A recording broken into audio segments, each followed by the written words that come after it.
नमस्कार दोस्तों, जैसा कि आप सभी जानते हैं, भारतीय क्रिकेट टीम चैंपियन ट्रॉफी 2025 के फाइनल महामुकाबले में पहुंच चुकी है। इस फाइनल महामुकाबले में इसकी सबसे बड़ी महाटक्कर न्यूजीलैंड के खिलाफ होने वाली है। जी हां दोस्तों, न्यूजीलैंड वह टीम में जिसने दक्षिण अफ्रीका को दूसरे सेमीफाइनल में हराया और फाइनल में प्रवेश कर लिया। वहीं दूसरी तरफ रोहित शर्मा पूरी तरीके से तैयारी कर चुके हैं और साल 2025 में जिस तरीके से चैंपियन ट्रॉफी में अभी तक हर मुकाबले में जीते हुए आए हैं, उन्हें तैयारी को ध्यान में रखते हुए भारतीय टीम में बड़े-बड़े बदलाव कर दिए हैं। अब आने वाले फाइनल में मुकाबले के लिए उन्होंने अपनी टीम को चुन लिया है। प्रेस कॉन्फ्रेंस करते हुए बताया है कि किस तरीके से उन्होंने भारतीय टीम में बड़े बदलाव किए हैं और कौन से शेयर की अचानक एंट्री कर दी है, और इस महामुकाबले से रिलेटेड बहुत कुछ उन्होंने खुलासा किया है। दोस्तों, यह तैयारी इसलिए भी जरूरी हो जाती है क्योंकि न्यूजीलैंड क्रिकेट टीम को हम छोटा नहीं आंक सकते हैं। न्यूजीलैंड क्रिकेट टीम ने साल 2025 में जिस तरीके से उन्होंने अपनी तैयारी को जारी करते हुए चैंपियन ट्रॉफी में प्रदर्शन किया है, वह सच में कमाल कर रहा है। भारतीय टीम के अलावा यह टीम किसी से नहीं हारी है। शुरुआत में जहां पाकिस्तान को उसके ही घर में हारने से इसने चैंपियन ट्रॉफी 2025 की शुरुआत की थी, वही पता चल गया था यह चैंपियन बनने की सबसे बड़ी दावेदार दिखाई दे रही है। फिर अगले महामुकाबले में बांग्लादेश को चकनाचूर करके इस टीम ने सभी को चौंका डाला था। फिर भारतीय टीम के खिलाफ भले इसको हार मिली, मगर फिर दक्षिण अफ्रीका खिलाफ ऐसा स्कोर खड़ा कर दिया जिसके किसी ने उम्मीद नहीं की थी, और फिर इस महामुकाबले को 50 रन के अंदर से जीतकर फाइनल में प्रवेश किया। तो भारतीय टीम इसको कमजोर नहीं ले सकती है। तो दोस्तों, ऐसे में दोस्तों, भारतीय क्रिकेट टीम जिस तरीके से प्रदर्शन करते हुए आई है, वही भी प्रदर्शन अब जारी रखेगी। तो इसकी बारे में हम आपको आगे बताएंगे। तो साथ में आपको इस वीडियो में आगे दिखाने जा रहे हैं कि भारत और न्यूजीलैंड के बीच में फाइनल महामुकाबला कब और कितने बजे खेला जाएगा। भारतीय समय अनुसार इसकी शुरुआत कितने बजे से होगी, यह मुकाबला की लाइव स्ट्रीमिंग में आप कहां पर देख पाएंगे, भारत और न्यूजीलैंड के वनडे इंटरनेशनल में रिकॉर्ड्स क्या कहते हैं, साथ ही साथ भारतीय कप्तान रोहित शर्मा के द्वारा घोषित प्लेइंग 11 सहित बहुत कुछ आपको आगे दिखाएंगे। तो वीडियो काफी इंटरेस्टिंग एवं इंफॉर्मेटिव है, तो अंत तक जरूर देखिएगा। मगर नए हैं तो हमारे चैनल को सब्सक्राइब करना नहीं भूलिएगा। तो दोस्तों, बिना समय गवाए वीडियो को शुरू करते हैं। दोस्तों, जैसा कि आप सभी जानते हैं, चैंपियन ट्रॉफी 2025 अब अपने अंतिम पड़ाव पर आ चुकी है। इसमें सिर्फ एकमात्र फाइनल महामुकाबला खेला जाना बाकी है। साल 2025 में मेजबानी चैंपियन ट्रॉफी की पाकिस्तान को दी गई थी। जब यह चैंपियन ट्रॉफी शुरू हुई तो उम्मीद लगाई जा रही थी होम ग्राउंड बेनिफिट पाकिस्तान को मिलेंगे और कहीं ना कहीं इसकी मेजबानी में वह बेहतरीन प्रदर्शन करेगी। मगर पाकिस्तान का तो वह बुरा हाल रहा। वह चैंपियन ट्रॉफी से सबसे पहले बाहर होने वाली नंबर 1 टीम बन गई, और इससे ज्यादा बड़ा उसके लिए क्या हो सकता है। दूसरी तरफ दोस्तों, भारतीय क्रिकेट टीम, जो कि इस समय दुनिया में क्रिकेट की बेताज बादशाह मानी जाती है, साल 2024 में इसने T20 विश्व कप अपने नाम किया, और उसके बाद तो समझो रोहित शर्मा ने अपनी कप्तानी में टीम को लौटकर मुड़ने का मौका नहीं दिया और हर महामुकाबले में हर एक सीरीज में जीत हासिल की। अब वनडे फॉर्मेट में खेली जा रही चैंपियन ट्रॉफी 2025 में जब भारतीय टीम ने अपना आगाज किया, वह कमाल का रहा। जहां पर भारत ने पहले महामुकाबले में बांग्लादेश को चकनाचूर करके शुरुआत की थी, दूसरे महामुकाबले में पाकिस्तान के सामने लग रहा था शायद टक्कर मिले, मगर पाकिस्तान को तो पत्तों की तरह उड़ा दिया और इस तरीके से मार लगाई ना कि वह जीवन में नहीं भूल सकता है। साल 2017 में फाइनल में भारतीय टीम को पाकिस्तान ने हराया था।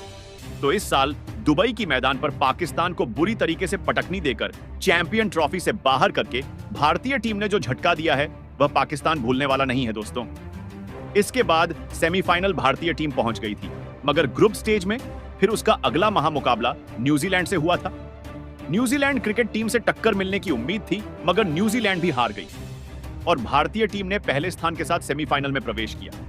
फिर सेमीफाइनल में जब उसकी टक्कर ऑस्ट्रेलिया से हुई, तो ऑस्ट्रेलिया को चकनाचूर करते हुए फाइनल में जगह बना ली और ऑस्ट्रेलिया को ऐसा झटका दिया है ना कि 2023 में विश्व कप जो भारतीय टीम कोच ने हराया था, उसका बदलाव पूरा कर लिया। दूसरी ओर न्यूजीलैंड टीम ने भी कमाल का प्रदर्शन की और शुरू से हर महामुकाबला को जीतकर उसने इतिहास रच दिया। सिर्फ ग्रुप स्टेज में एकमात्र मुकाबला ऐसा था जो भारतीय टीम के खिलाफ वह हारी थी, बाकी उसको कोई इस साल महामुकाबला चैंपियन ट्रॉफी में नहीं हरा पाया। फिर इसके बाद जब सेमीफाइनल में उसकी टक्कर अफ्रीका से हुई तो उसने 362 रन स्कोर बोर्ड पर लगा दिए और फिर 312 रन पर दक्षिण अफ्रीका को रोक दिया और 50 रन के महाअंतर से इस मुकाबले को जीतकर बता दिया कि वह ही चैंपियन टीम है। ऐसे में भारतीय टीम के लिए बड़ा खतरा पैदा करते हुए न्यूजीलैंड टीम ने अपना खूंखार अंदाज दिखा दिया है। अब ऐसे में भारतीय टीम को जीतना भी जरूरी है, तो उसकी तैयारी मजबूत करनी होगी। भारतीय कप्तान रोहित शर्मा अपने कुछ गौतम गंभीर के साथ पूरी तरीके से तैयार है और इसमें मुकाबले को जीतने के लिए उन्होंने अपने टीम का ऐलान कर दिया है। जहां पर इस मुकाबले के लिए टीम की बात करें तो उससे पहले बता दें कि भारतीय टीम की सतर्कता और रणनीतियों को साझा करते हुए रोहित शर्मा ने प्रेस कॉन्फ्रेंस करके सब कुछ बताया है। तो पहले मुकाबले के बारे में जान लेते हैं, जहां पर यह मुकाबला 9 मार्च दिन रविवार को खेला जा रहा है। भारतीय समय अनुसार इसकी शुरुआत दोपहर को 2:30 बजे से होगी और इसके लिए टॉस दोपहर से 2 बजे फेंका जाएगा। इसके अलावा लाइव स्ट्रीमिंग की बात करें तो इसका सीधा प्रसारण आपको जियो हॉटस्टार पर देखने को मिलने वाला है। डीडी स्पोर्ट पर आप इसको फ्री में देख पाएंगे, जबकि स्टार स्पोर्ट नेटवर्क पर इसको आप टेलीविजन पर देख सकते हैं। तो वहीं पर भारत और न्यूजीलैंड के हम वनडे इंटरनेशनल में रिकॉर्ड्स की बात करें तो दोनों के बीच में चौंकाने वाले आंकड़े दिखाई दे रहे हैं, क्योंकि दोनों के लगभग बराबर जीत हार की अंतर है। जहां पर दोनों टीमों ने अब तक 119 मुकाबले खेले हैं, जिनमें भारतीय टीम 61 मुकाबले जीते हैं, जबकि न्यूजीलैंड टीम ने 50 मुकाबला अपने नाम किए हैं। ऐसे में 7 मुकाबले बिना किसी नतीजे के घोषित हो गए। तो भारतीय टीम न्यूजीलैंड के बीच में कांटे की टक्कर दिखाई दे रही है, क्योंकि अंतर इतना ज्यादा नहीं है। वही दोस्तों, अब फाइनल में जीतकर इतिहास रचने और विश्व चैंपियन बनने के लिए भारतीय कप्तान रोहित शर्मा ने उप कप्तान शुभमन गिल के साथ मिलकर एक घातक प्लेइंग 11 का ऐलान कर दिया है। ऐसे में अगर हम प्लेइंग 11 की तरफ निगाहें डालें तो कप्तान रोहित शर्मा सबसे पहले स्थान पर खेलते हुए दिखाई देने वाले हैं। इनके साथ आपको फिर से शुभमन गिल की खतरनाक ओपनिंग जोड़ी खेलते हुए दिखाई देने वाली है, जिसमें सबसे पहले कप्तान रोहित शर्मा के प्रदर्शन पर निगाहें डालें तो वह बहुत ही ज्यादा घातक नजर आ रहा है। जब उनका बल्ला चलता है तो हर एक टीम का धज्जिया उड्डीन चढ़ना तय मानो। आजकल जब रोहित शरण बल्लेबाजी करने आते हैं तो सामने वाली टीम की पहले ही खौफ में रहती है कि जल्द से जल्द रोहित को आउट करने होगा, क्योंकि अगर रोहित शर्मा कुछ देर बहुत देर तक क्रीज पर टिक गए तो सामने वाले विरोधी की हवाइयां छड़ने वाली होती हैं। वनडे में इनके जो मौजूद समय में रिकॉर्ड है वह सबको चौंका देने वाले हैं। जिस 3 हिटमैन का दिन होता है उस दिन किसी और का दिन नहीं होता। जहां पर रोहित शर्मा ने पिछले महामुकाबले में अपने टीम को तूफान की शुरुआत दिलाने में सफलता हासिल नहीं कर पाई थी, वह सिर्फ 28 रन बनाकर आउट हो गए। जहां पर उनका मौजूदा समय में बल्ला हमेशा T20 क्रिकेट के मोड में चल रहा है और वनडे हो या टेस्ट, सब कहीं हुए तूफान मचा रहे हैं। ऐसे में अगर रोहित शर्मा के वनडे आंकड़ों पर निगाहें डालें, उन्होंने अब तक 272 वनडे महामुकाबले खेले हैं, जिनमें तूफानी लगभग 49 की औसत से उन्होंने 11,092 रन ठोक दिए हैं। इस दौरान उनके वाले से 32 शतक निकले हैं, जबकि 2 दोहरा शतक भी ठोक चुके हैं। ऐसे में इनसे फाइनल में सामने वाली टीम को बचकर रहना होगा। इसके अलावा उप कप्तान शुभमन गिल भारतीय टीम की ओपनिंग करते हुए दिखाई देने वाले हैं। प्रिंस के नाम से मशहूर शुभमन गिल विराट कोहली की जिम्मेदारी संभालते हुए नजर आ रहे हैं, यानी भविष्य में यही विराट की जगह लेगी। यानी जिम्मेदारी, तो शुभमन गिल का बैटिंग का तरीका भी बहुत आकर्षक होता है। क्लासिक शॉट इनके बल्ले से देखने को मिलते हैं। जहां तक गिल के फॉर्म की बात की जाए तो अभी बेहतरीन प्रदर्शन करते हुए नजर आए हैं। अगर यह विकेट पर टिक जाते हैं तो इन्हें आउट करना बहुत मुश्किल होता है, क्योंकि यह कभी भी जोखिम भरा शॉट नहीं लगाते हैं। जहां पर पिछले महामुकाबले में ऑस्ट्रेलिया के खिलाफ उन्होंने सिर्फ 8 रन बना पाए थे, मगर ऐसे में उनका दूसरी तरफ शानदार फॉर्म सबको दिखाई दे रहा है। तो शुभमन गिल के प्रदर्शन पर शक करना गलत होगा। अब तक वनडे इंटरनेशनल में उन्होंने 54 वनडे मुकाबले खेले हैं, जिनमें 8 शतक की बदौलत उन्होंने कुल 59.65 की औसत से 2,744 रन बनाए हैं और इस दौरान उन्होंने एक दोहरा शतक भी लगाया है। वहीं तीसरे स्थान पर बात करें तो भारतीय टीम के किंग कोहली तीसरे स्थान पर बल्लेबाजी करने के लिए मैदान पर आएंगे। वनडे में सबसे ज्यादा 51 शतक लगाकर यह दुनिया में वनडे में सबसे ज्यादा शतक लगाने वाले बल्लेबाज हैं। अगर कोई ऊपरी विकेट गिर भी जाए तो भी कोई भारतीय फैन डरता नहीं, क्योंकि किंग कोहली जब तक है भारतीय टीम की नया पार कर ही देते हैं। मौजूदा समय में अगर क्रिकेट की दुनिया का सबसे बड़ा कोई बॉस है वह है विराट कोहली। पाकिस्तान के खिलाफ इन्होंने जो पारी खेली उसे कभी कोई नहीं भूल सकता। पिछले मैच में ही भारतीय टीम मुकाबले लगभग हार गई थी, मगर उन्होंने जो 84 रन की पारी खेली वह भारतीय टीम को जीत दिलाकर ले गई और भारतीय टीम आज फाइनल में है। भारतीय टीम के लिए यह बल्लेबाजी की सबसे बड़ी कड़ीडीछी है, जहां पर विराट कोहली के अगर अंतरराष्ट्रीय बल्लेबाजी के आंकड़ों पर नजर डाले तो वह है किसी भी तरीके से अकेले ही सबको चकनाचूर करने वाले दिखाई देते हैं। जहां पर विराट कोहली पाकिस्तान के खिलाफ अपना खतरनाक अंदाज दिखाते हुए शतक ठोककर जीत दिलाई है। विराट कोहली मुश्किल परिस्थितियों में भी भारतीय टीम को जीत दिला सकते हैं।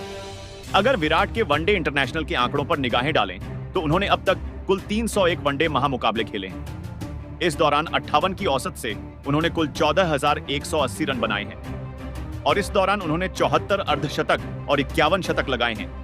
तो फाइनल में सबको इनसे संभल कर रहना होगा। जबकि चौथे स्थान पर आपको श्रेयस अय्यर खेलते हुए दिखाई देंगे।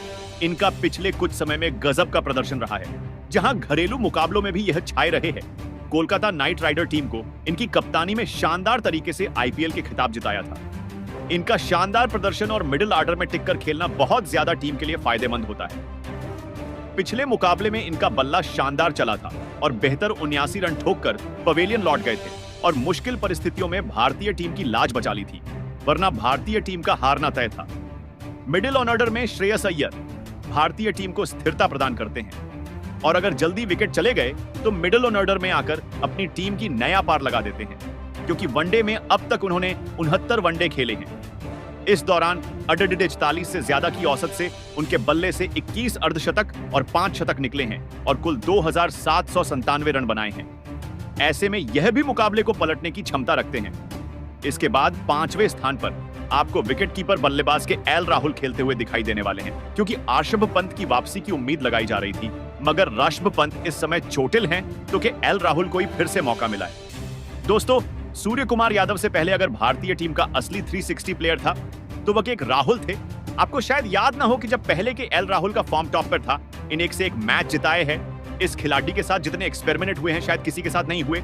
ये ओपनिंग सॉफ्ट लेकर तक ये 8वें स्थान तक बल्लेबाजी कर चुके हैं, कप्तानी की या उप कप्तानी की जिम्मेदारी संभाल चुके हैं, विकेटकीपर के तौर पर खिलाना है या सामान्य रूप में खिलाना है। यह खिलाड़ी तैयार है। राहुल ने पिछले मुकाबले में नाबाद 42 रन बनाए रहे। अब यह भारतीय टीम की तरफ से एक शानदार टुडुप का इक्का साबित हो सकते हैं, क्योंकि यह मुकाबला को फिनिश करने की क्षमता रखते हैं। उनके आंकड़ों पर निगाहें डालें तो कुल 84 वनडे महामुकाबले में लगभग 48 की औसत से 18 अर्धशतक और 7 शतक के साथ 3009 रन बनाए हैं। इसके बाद आपको 6वें स्थान पर ऑलराउंडर हार्दिक पांड्या का तूफान दिखाई देने वाला है। हार्दिक पांड्या की गेंदबाजी हो या बल्लेबाजी दोनों खतरनाक होती है, मगर जब फाइनल में जैसा प्रतिद्वंदी भी हो, उसे समय हार्दिक पांड्या एक अलग ही खूंखार अंदाज में खेलते हुए दिखाई देने वाले हैं। यह इन्होंने अभी तक करके दिखाया है। हार्दिक पांड्या ने अपनी खतरनाक गेंदबाजी के साथ बल्लेबाजी करके भारतीय टीम की कई बार पार की है। इनकी फील्डिंग भी बेहतरीन होती है। यह खिलाड़ी हालिया समय में बहुत सारे व्यक्तिगत परेशानियों से जूझकर निकल चुका है। वैसे में इसने भारत को T20 वर्ल्ड को जितवाया। भले कोई कुछ कहे, मगर हार्दिक पांड्या ने अहम मौकों पर भारत के लिए बहुत कुछ किया है। इस खिलाड़ी ने जब से डेब्यू किया है, हमेशा अपने प्रदर्शन से अपनी काबिलियत साबित की है। भले इनको लोग कुछ कहे, अगर एक खिलाड़ी के तौर पे देखें तो यह सच में एक लीजेंड खिलाड़ी है। पिछले मैच में जब भारतीय ऊपरी क्रम ढह गया था, इन्होंने अंत में आकर 28 रन की शानदार पारी खेली और एक अहम विकेट चटकाया था।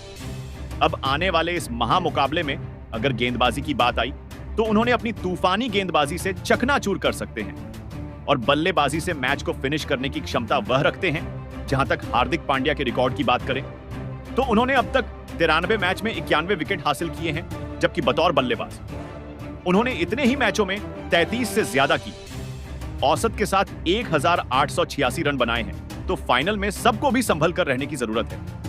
7वें स्थान पर आपको ऑलराउंडर अक्षर पटेल का तूफान दिखाई देने वाला है। गुजरात से आने वाले अक्षर पटेल को बापू के नाम से जाना जाता है। क्रूशियल समय पर भारत को हमेशा इन्हें विकेट निकाल कर दिया है। बापू ने पिछले मैच में जब भारतीय टीम लड़खड़ा चुकी थी, मिडिल ऑर्डर में आकर जिस तरीके की बल्लेबाजी की है वह कमाल की रही। इस दौरान इन्होंने 27 रन की तूफानी पारी खेली और भारतीय टीम को बुरी स्थिति से निकाल दिया था। इसके बाद गेंदबाजी में भी एक अहम विकेट लेकर सबको चौंका दिया था। तो यह उनकी महानता है कि यह हमेशा जब भी भारतीय टीम में मौका मिला है, इन्होंने शानदार प्रदर्शन करके भारतीय टीम को बुरी परिस्थितियों से निकला है। यह बल्लेबाजी में वह मिडिल ऑर्डर में आकर भारतीय टीम को एक शानदार बल्लेबाजी ऑप्शन प्रदान करते हैं। तो ऐसे में यह तूफानी ऑलराउंडर भारतीय टीम के लिए यह हमेशा मदद प्रदान करते हैं। जबकि 8वें स्थान पर आपको इस मुकाबले में ऑलराउंडर रविंद्र जडेजा खेलते हुए दिखाई देने वाले हैं। रविंद्र जडेजा बहुत ही शानदार गेंदबाज है, मगर बल्लेबाजी में उनका कोई जवाब नहीं है। वह खतरनाक बल्लेबाजी करके कई मुकाबले में फिनिशर की भूमिका अदा कर चुके हैं और उनके होने से भारतीय टीम को 8वें स्थान तक लगातार बल्लेबाजी का ऑप्शन मिल पा रहा है। रविंद्र जडेजा की स्पिन के सामने कोई नहीं टिकता है, मगर जब अंततः बल्लेबाजी की बात आती तो लंबे लंबे छक्के लगाने के लिए यह जाने जाते हैं। 9वें स्थान पर वरुण चक्रवर्ती को खिलाया गया है। वरुण चक्रवर्ती एक शानदार स्पिनर गेंदबाज है और उनकी शानदार गेंदबाजी के सामने अच्छे अच्छे बल्लेबाज पानी भरते हुए नजर आ रहे हैं। मौजूदा समय में इनको जितनी महामुकाबले में गेंदबाजी करने का मौका मिला, हर मैच में शानदार गेंदबाजी से सामने वाली टीम को कुचलकर रख दिया है। जब पिछली कुछ T20 सीरीज में इन्हें मौका मिला तो इन्होंने शानदार गेंदबाजी से भारतीय टीम को एक तरफा मुकाबला जिता दिया।